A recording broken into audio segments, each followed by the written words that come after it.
మన ఫ్యామిలీలో చాలామంది అడిగారు చికెన్ ఫ్రై ఎలా చేస్తారు మీరు అని. నేను ఎలా చేస్తానో మాత్రమే ఈ వీడియో చూపిస్తానండి. అంటే పక్కా చికెన్ ఫ్రై అంటే ఇలానే ఉండాలని మాత్రం చెప్పను. నేను చేసుకునే విధానం చూపిస్తాను. ఒక అర కేజీ చిన్న బాయిలర్ చికెన్ తెప్పించానండి. అది శుభ్రంగా కడిగేసి ఒక గిన్నెలో వేసి ఉప్పు పసుపు వేసి మంచిగా ఉప్పు ముక్కలకు పట్టేలా కలిపేసి మూత పెట్టేసి ఫ్రిడ్జ్లో పెట్టేశాను. అలా ముక్కలకు ఉప్పు పట్టడం వల్ల చికెన్ మెత్తపడుతుంది, తొందరగా ఉడుకుతుంది.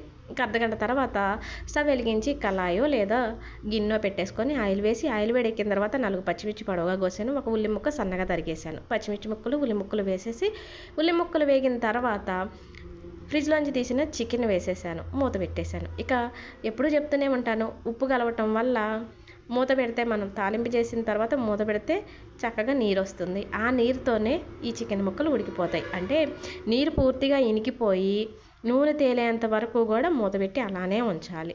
ఇక ఇక్కడ నీళ్ళు పూర్తిగా అయిపోయింది కదా, అల్లం వెల్లుల్లి ఉల్లిగడ్డ పచ్చిమిర్చి జీలకర్ర ధనియాల పేస్ట్ పెట్టాను, అది 2 స్పూన్లు వేసాను. మసాలా పేస్ట్ పచ్చివాసన పోయిన తర్వాత ఇక కూరకు సరిపడేంత కారం, కొద్దిగా కరివేపాకు, కొద్దిగా గరం మసాలా, కొద్దిగా ధనియా పౌడర్, కొత్తిమీర వేసేసి గరిటతో తిప్పేసానండి.